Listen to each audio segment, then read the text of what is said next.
In a world obsessed with rankings, two men dare to carve greatness out of metaphorical granite, one wildly subjective opinion at a time. This show, every episode, we select four icons from a single topic and immortalize them in our own personal halls of fame. Sports movies, we've got our four. Video games, say no more. But this isn't about what should be on some list. It's not about what's culturally relevant. It's not some sort of AI generated best of the best of the best. This is about what matters to us. It's our own personal mountains. We can carve them however we see fit. Subjective? Absolutely. Debatable? Always. Set in stone? Until next week, welcome to the Mount Rushmore Show, where your top four says everything about you. I'm Mike Mintz. He's Joe Mintz. And if you couldn't tell from the last name, we are related. Cousins, our dads are brothers. But that doesn't necessarily mean we're close, Joe. We're at least, 2,000 miles physical distance apart from each other. Over a decade in age separates us, and we might see each other once a year on family vacation get-togethers if the timing works out, which recently it rarely has. But we do have some things in common, our joint love for sports and all things in the entertainment realm, our penchant for arguing, and our unwavering beliefs that our opinions are the only ones that matter. Joe, this show particularly comes from this idea all the way back 2019, a Mint's family vacation to the Black Hills in South Dakota and seeing those four presidents' heads carved into stone. Tell me a little bit about the idea behind this particular program. Well, Mike, I gotta say, if there's a Mount Rushmore of podcast intros, that one made the list, my friend. Well done. And if you're watching this on YouTube, you can see Mike and I are actually wearing our family vacation Mount Rushmore t-shirts from 2019 that his lovely wife Martha made for us that we still held on to. Mike may have a little bit of paint on the side, may have a little bit of wear and tear, but we found it, we're wearing it, we're representing. But one of our connections, Mike and I, have always been our summer family vacations where we get together. Mount Rushmore being, I would say, the apex, pun intended, of that trip. And one of our favorite talking points and debates and things we talk about with each other or friends is top four, your Mount Rushmore of a certain thing. And for Mike and I, that's movies, TV, and sports and pop culture. So I love the idea of kicking this off with a topic that touches a little bit of both with sports movies. And I got to be honest, Joe, it's a minefield. It is. I agonized over my top four sports movies picks, and it's a. I mean, you're thinking about a spectrum here of not only different sports. I mean, you got baseball, basketball, golf. You have martial arts. You have boxing. You have all of these different competitive games. You have actors to consider, directors. You got rivals, underdogs. You got screenwriters. You got history. You got fiction, all of this stuff, it makes this particular topic, I think, ripe for a variety of potential opinions on who's going to have what on their own Mount Rushmore. This may be the most challenging Mount Rushmore I've ever done. I've probably changed my list 10 times in the last 10 minutes as we're talking through it. It's so tough. And my problem is also what defines a sports movie. Some of my favorite movies, maybe there's a football being tossed or a bowling ball being rolled. Was this a sports movie? I don't know. We'll get through it, but it is really tough when you talk about. Well, Mike, why don't we start with this? What do you to you makes a great sports movie? Yeah, and that was when I was considering my list. I had a list of maybe 25 actual sports movies. I'm like, I like these ones. And then it came down to narrowing it down, and I'm sitting there going, well, what's the criteria? How am I going to determine what my list of a great sport or what I need to have a great sports movie. And I think number one for me is the underdog story, right? And I mean, you can go back to Rocky, you can go anywhere and you're looking at any of these great sports movies and you're thinking it's got to be a great story, a great underdog. That's number one for me. Joe, I want to hear some of your criteria. What do you got there? Yeah, certainly the underdog story. I want to see actual sports happening too. I want something dramatic. Sometimes I want it to touch on bigger issues as well, bigger themes. But a big thing for me is rewatchability and nostalgia. When I look at this list, a lot of it was stuff I grew up on. And it takes me back to a certain level of time when, Mike, you and I, we played sports growing up. I wouldn't say either of us are athletes per se now in our later years, but we like watching it. But when you're playing sports in your youth and you're watching sports movies, man, did it get me motivated, jacked up. It takes me back to that time when I watched certain movies. So you'll notice, I'm sure both of our lists are probably dated to our athletic days in our youth.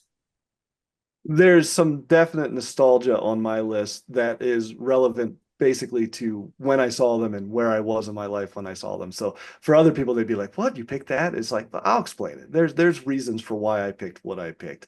Um, yeah, Joe, let's get started, man. I think some good criteria. We've got a good background. We've got some intro. Let's go ahead and kick off.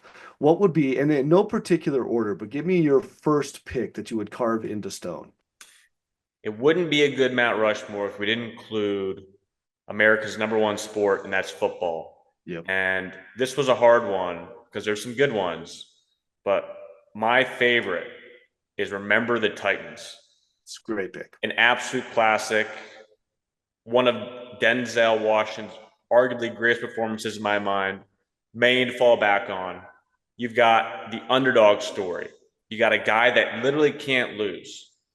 You have a team that's divided, that comes together. You have racial and social issues. And you have epic sports moments. What an ending to win the game, to keep the coach and the team alive and bring everyone together. I mean, also some motivational scenes. I think about that run through the woods and the great speech. It's just iconic. It's quotable. It's got a great soundtrack. It checks all the boxes for me. You know, you say great speeches, and I think that's another one that you look at for movies, movies in general, but sports movies. You almost have to have that speech in a film, and I think the best ones have the best speeches. And that movie is obviously you're touching some bases for me because the historical section of it, the time period, right? The larger context around what is going on, the desegregation, the integration of black students with white students, which raised a lot of conflict within the movie as well. And I thought they handled it perfectly. I agree. All All right, right, Mike, what do you so got? yeah, so I'm gonna throw you a hook shot here. Rocky 3. Not just Oh, any Rocky movie, right? I know everybody's probably got Rocky, and Rocky deserves to be on a list, right? And it should be on a best of culturally relevant list because it is the quintessential underdog story. It's the one that started that whole idea of underdog movies. There is derivative work since Rocky where you can literally point to a point in time before Rocky and then movies that come out, sports movies that come out after Rocky. And all of them try to capture that idea of the underdog. In the first Rocky movie, he is the underdog, right? He's a nobody from Philly. He's this local fighter. He's not even a good local fighter. He gets kicked out of the gym, right? And he gets a chance to fight the world champion, this Apollo Creed, who's basically a stand-in for Muhammad Ali. And Creed's a bad dude as far as he's arrogant and all of these kind of things and narcissistic, and he's a great fighter. And Rocky, of course, that story is fantastic. But that's not on my Rushmore, right? Because for me, it's not Rocky. It's not even Rocky 2 where he does eventually beat Creed, but it's Rocky 3. And Joe, first of all, let me hear your criticisms. I know you're going to have some critiques right off the bat. You're going to call me out on this one. Mike, as I was making my list and going back and forth, that was on the short list as well. No And way. I would argue Rocky 1 is a prequel to Rocky 3. That's how good Rocky 3 is. I love Rocky 3, and I'll tell you why. First of all, the opening scene, it's a montage set to Eye of the Tiger. And there's kids in 2025, I know for a fact, that still have this on their playlist, this song. So it's an iconic theme from a movie that has stood the test of time. But let me start with that montage because you see Rocky after he's beaten Apollo and he goes through these steps of being famous, right? And he's on the Muppet Show, he's knocking all these guys out, he's winning all of these fights, and he's this world champion, and he's famous around the world. But the reality of the movie is he's not this top guy that he thinks he is. He's not the top guy that montage presents him as, because what we learn in the movie from his own trainer, Mickey, which, by the way, perfect performance. Burgess Meredith has a whole list of great performances, but his performance as Mickey is great. We find out that Mickey has been carrying him, has been hand-picking the fighters that he's going to fight, has been basically pulling the strings, if you will, of the puppet. And when Rocky finds that out, when he realizes that everything he thought about himself is ultimately not true, it's devastating. When he realizes he's a paper champion and he's not really who he thought he was, that destroys him in such a way that he realizes, okay, I'm not the guy I thought I was. And now I got to go out into the ring and fight a absolute monster in Clubber Lang, who's Mr. T, of course, time period wise, right? Larger context here. Mr. T, B.A. Baracus, A-Team, all of that stuff from I mean, one of the top stars of the 80s. And he's a beast. I mean, the guy's ripped out of his, out of his mind. He's huge. He's mean. He's not Apollo Creed. Apollo was this fancy points fighter that was all about showmanship. Clubber Lang is there to beat you into the ground and destroy you. And he's a scary man. I mean, he's a bad villain too. And one of my lists was like, how bad is the rival? Oh, Clubber Lang propositions Adrian, right? He's a bad dude. He basically kills Mickey. He pushes him down, which leads to Mickey's heart attack and death. And then he knocks Rocky out in the second round. And I mean, he's presented as this absolute monster. And so to me, Rocky 3 is the better underdog story because Rocky has to now all of a sudden go, I thought I was on the top. I realized I'm back at the bottom. And now I got to climb back up and I got to actually be the guy I thought I was. And that's the great story. So, And Rocky 1 and 2, he was hungry and he now he was. was fed. And it's a reminder that you've got to stay working. He showed his training for the first fight and it showed. That's why I got knocked out. You weren't expecting it. And then and also we get two great sports films. We get two fights, which we didn't get in the first two Rockies either. No, you get it. And they're shorter fights, which I think is better in the long run. But back to your point, right? You never expected Rocky to get beat the way that he got beat. Second round knockout, nobody could knock out Rocky that fast. There was so much going on, so much better stuff. It's a great story. It's a product of its time, absolutely. Not only you got Mr. T, but you also have a cameo from Hulk Hogan in one of the better Oh yeah, cameo forgot about that. Right, controversial at the exhibition. time. Yeah, exhibition match between wrestling and boxing. So lots of fun in that one. Rocky 3 is right there at my top. So Side debate: who wins in a fight in real life, Mr. T or Sly? well, I think Mr. T might have him. Sly's actually relatively smaller than he's portrayed in the Rocky movies. Actually, they give his weight, if you want to go back and look at trivia, they give his weight in Rocky 3, and it's his accurate weight at 202 pounds. I weigh more currently than Rocky weighed in Rocky 3. So I when think you it's think of one of those heavyweight Tom fighters, Cruise, put him on heels or stilts in yeah. scenes, make him look bigger than he is, kind of thing. Although Stallone has stayed in shape, so I don't know. Maybe if they fought now, it might not be much of a Yeah, he's contest. still So, diced, regardless. Different all right. 202, Mike, than us. It's a different 202. Joe, what's another one? Give us another pick here. So, This is going to be another side one people might not expect, but Happy Gilmore. oh yeah, I thought about this one too. And I wanted a sports comedy, and I think you picked the absolute best of the sports comedies. My So, Mount Rushmore's got to be diverse, It can't be all the dramas, the comebacks, but Happy Gilmore hits that nostalgia button for me. Came out in the mid 90s, kicked off an amazing Adam Sandler career, and hilarious. I can't tell you how many times I've seen it. And note to your Rocky nod, it's got Apollo Creed in it. that's right. Carl Weathers plays Chubbs, right? Right. So, That's right. Rest in peace. In the movie and in real life. But yep. iconic role by Sandler, hilarious, Shooter McGavin, and can't wait for Happy Gilmore too.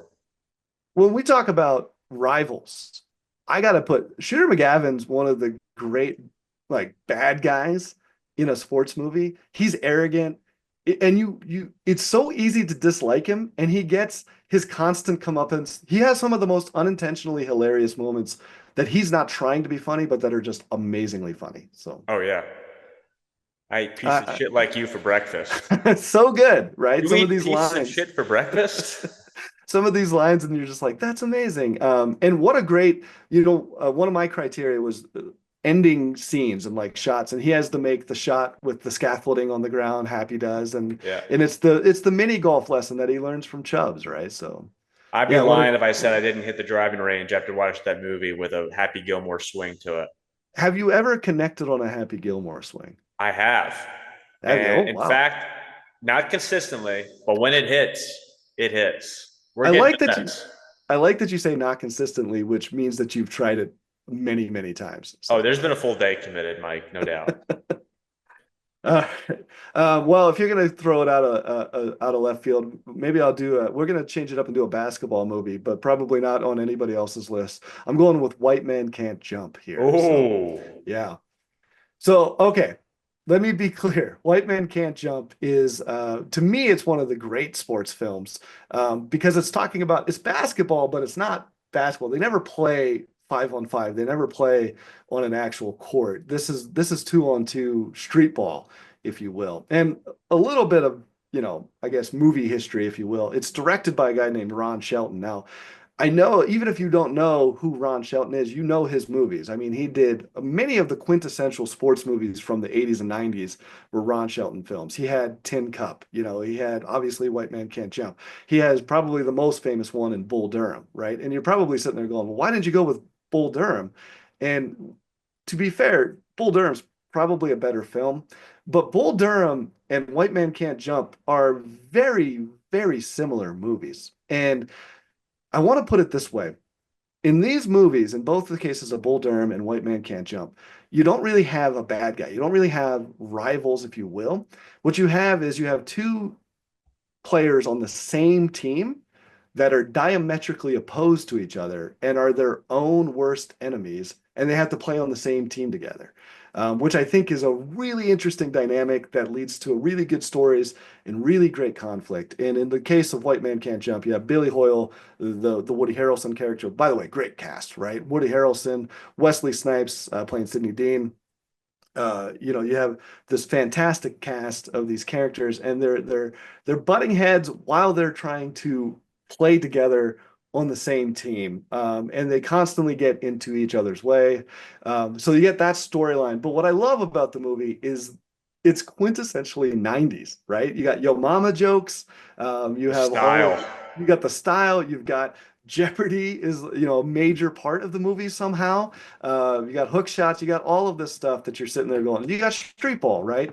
And so you got all of this stuff that's connected to it, and I absolutely love it. And when it comes down to the final moment in a sports show, the last second shot, if you will, I think White Man Can't Jump might have my all-time favorite, which is the only reason it really made it to my Mount Rushmore. Is you got to think about this setup, right? First of all, think about the title of the movie, White Man Can't Jump, which is great, classic, edgy almost, if you will. In the middle of the film, there's a scene where Billy Hoyle, the white guy, Woody Harrelson, takes a bet from Wesley Snipes' character, Sidney Dean, whether or not he can dunk a basketball. And they bet a bunch of money that Billy literally can't afford to lose. And then he does. He goes up and he tries to dunk it a bunch of times and he fails. He just can't do it, right? And so fast forward to the end of the film, you got these two guys that are basically their own worst enemies, and they're on a team and they have to play together to win together. And in the very last second, Sydney's Wesley Snipes' character makes this selfless move where he throws the alley oop to Billy Hoyle, who throws down the dunk and finally gets the dunk for the win, which connects to the earlier part in the movie and also connects to this title and this concept, right? And I thought, wow, what a great way to pull everything together for this final moment in a movie. So maybe not the most perfect film. Bull Durham probably deserves the spot, but all in all, because of those reasons, I put White Man Can't Jump on my Mount Rushmore. Love the pick, and I'd be lying if I said I had been playing pickup hoops, thinking I looked and played like Woody Harrelson's character in that movie. Every pickup white guy's dream is to be able to shoot a J with the style of Woody Harrelson. Yeah, and obviously in Montana, not a lot of options for street ball, but we definitely got together on some courts at some time. So By the way, when I first saw that movie, my thought was, how are these guys not professional? They were so good. It was they beyond, it was, I was over my skis watching these guys play. And I was wondering, can Woody actually ball? I don't know. So Woody can. Woody was actually Ron Shelton. They interviewed him. They asked about how good were these guys. He said Woody was the better basketball player. He actually had a pretty good jump shot.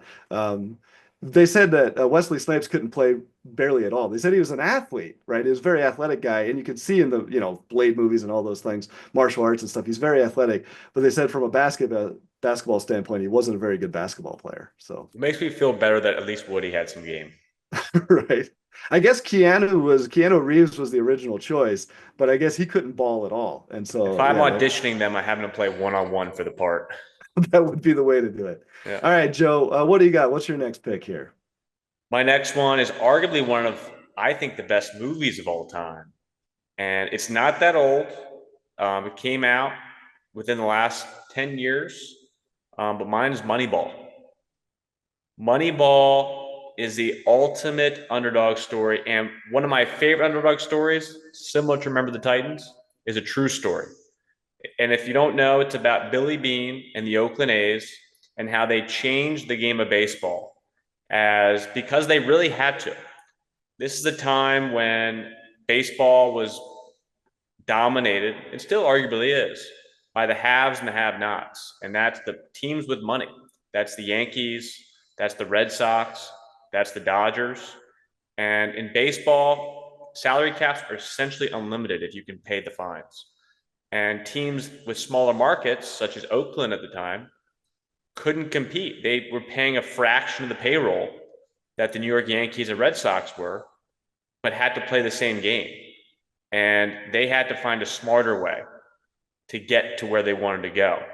And amazing performances by Brad Pitt, and really an unexpected performance at the time from Jonah Hill. This guy's coming off of strictly comedies into a dramatic role in a great movie. And it really skyrocketed his career in a different direction. And it has great lines, has amazing sports moments. I can't think of a better sports moment than watching the final game to break the record for most consecutive games. And Billy Beane's character is superstitious about going to the game. He finally gets the call. They're up 10 runs to come to the game, and they're watching the game dwindle away. And he leaves. He's convinced he's the curse, and then when he's gone, they get the win, and he gets the monkey off his back.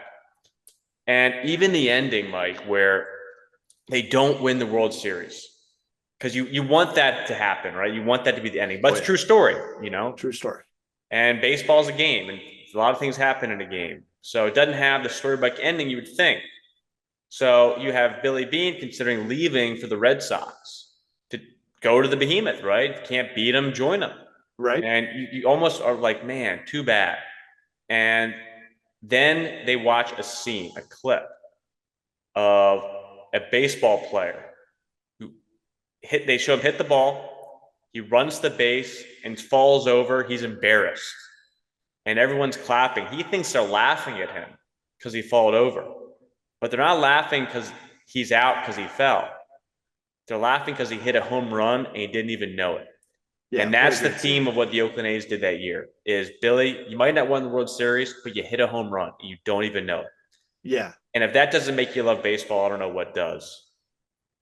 No, and I think that's an absolute monster pick. It may be, that's probably on a lot of people's Mount Rushmores, mine included. I had Moneyball as well, so that's one that we connected on there. And for all the reasons you said, you said the Jonah Hill performance, the Brad Pitt, but I mean also I guess my concurring opinion, Philip Seymour Hoffman's character as was it the Art Howe, the manager of the Oakland A's.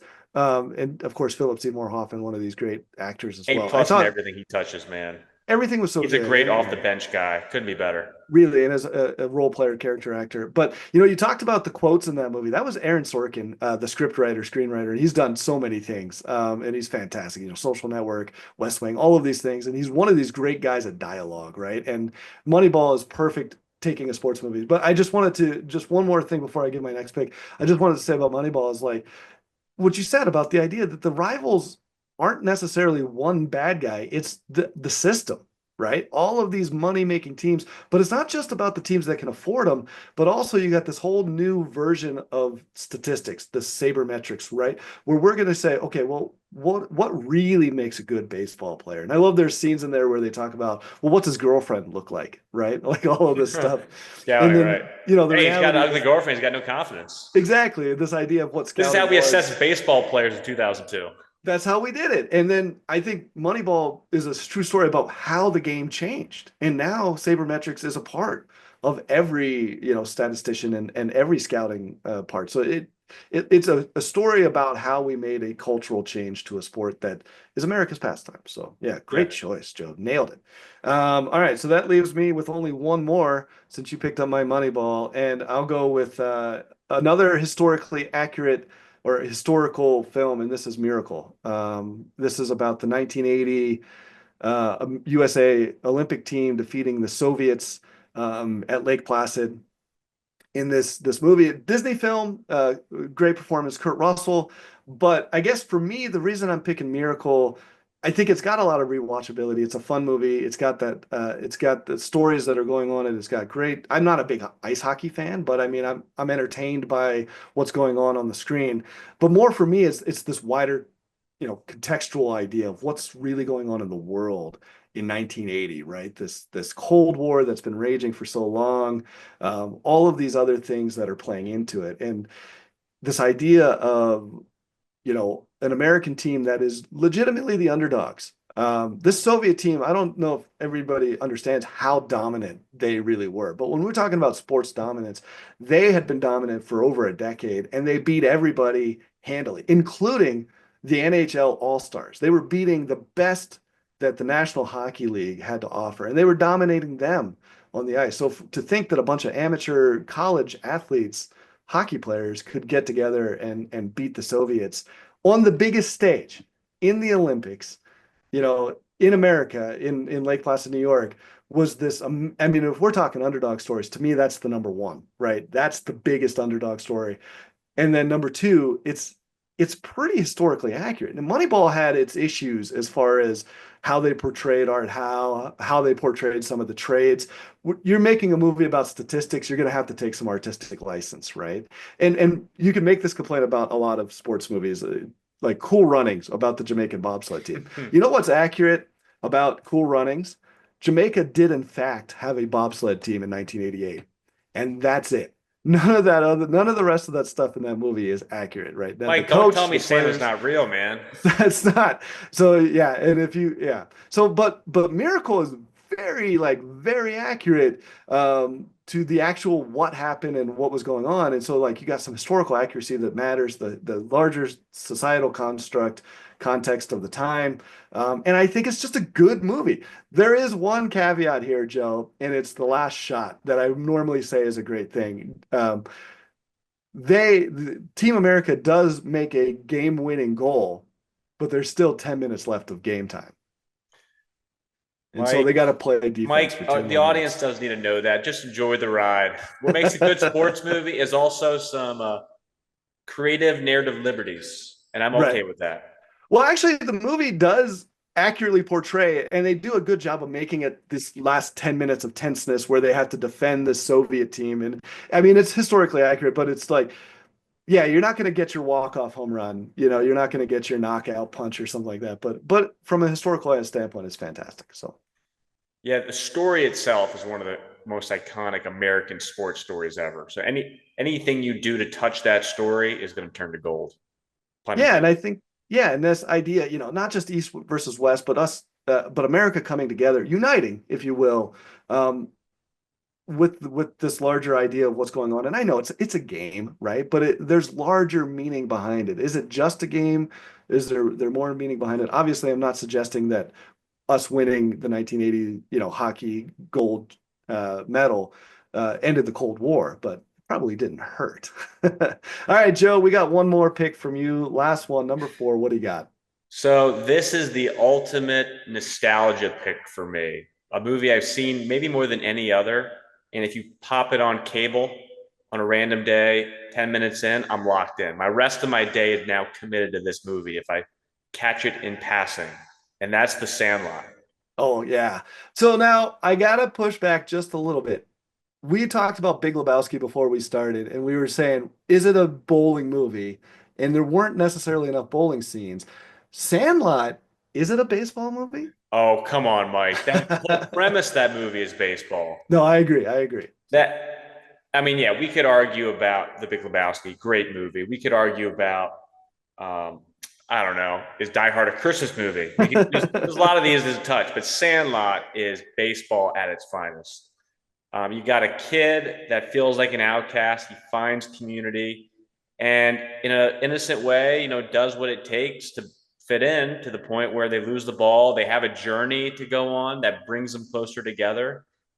And more than anything, Mike, it's just entertaining. It's just fun. You feel good watching. You feel good at the end, during, middle. You resonate with the characters, and it brings you back to your childhood, just a simpler time where you just go out in the backyard, you play baseball with your buddies, you go home. no, and I mean, I can't agree more. And it's the feeling of that movie which transcends because I mean obviously that was set in the 60s and stuff like that, and the reality is I grew up in the 80s 90s, and that's what my childhood felt like too. Like I felt like this was speaking about situations and stuff that I had experienced, and I was like it connected on a level, and I think as well with you, obviously Joe, you're putting it on your Mount Rushmore, so it transcends. It's not just a single moment in time. It's a lot of kids have had this sort of experience in their life. If you don't watch that movie and don't want to go out with your buddies and play baseball, I don't know what will. You'll never play. And That's also, it. I got a little bit of fear of big dogs for a temporary moment after that. I started looking at them as dragons or such. Yep. But man, what a movie! But that's our four, man. Not a bad list. You Not want a to round it home, summarize those four, and I'll do mine. Well, yeah. So obviously, my four are connected deeply to where I was at in my own life and the experiences that I had around them. Rocky 3, all the Rocky movies, with the exception of 5, but like all of them, I enjoy. Rocky 3 is my all-time favorite. The music, the score, the writing, the acting, everything about it. White Man Can't Jump. It's a time capsule. It's a moment in time that resonates with me, and I still love it. And I think it's one of the more interesting, where you have the bad guys are their teammates. They're on their own team and they have to overcome themselves essentially in order to get together. That's a pretty interesting one. I had Moneyball just like you for very similar reasons. It's a game changer. It changed the game. It was it's a historical story. It's about what really happened, and a really well done one. A movie about statistics, which you wouldn't think could work. And then finally, with Miracle, the all-time underdog, true story, come from behind and David versus Goliath, if you will. Joe, give us the rundown. Yep, I got Remember the Titans, the GOAT Denzel, football at its finest. I got Happy Gilmore for a great laugh, impeccably quotable. And I got Moneyball for all the prestige you mentioned. And then The Sandlot for the ultimate nostalgia feel good. Well, I put it on our audience, anyone listening. We'll have this out in Spotify, Apple, YouTube. Put in the comments who's got a better Mount Rushmore, Mike or I, and we'll bring it up. Who won the Mount Rushmore in the next episode? Well, I mean, that's it. You've heard our choices, right? But the real question is what would you carve into your own personal mountain? Till the next episode, he's Joe Mintz. I'm Mike Mintz, and this is the Mount Rushmore Show.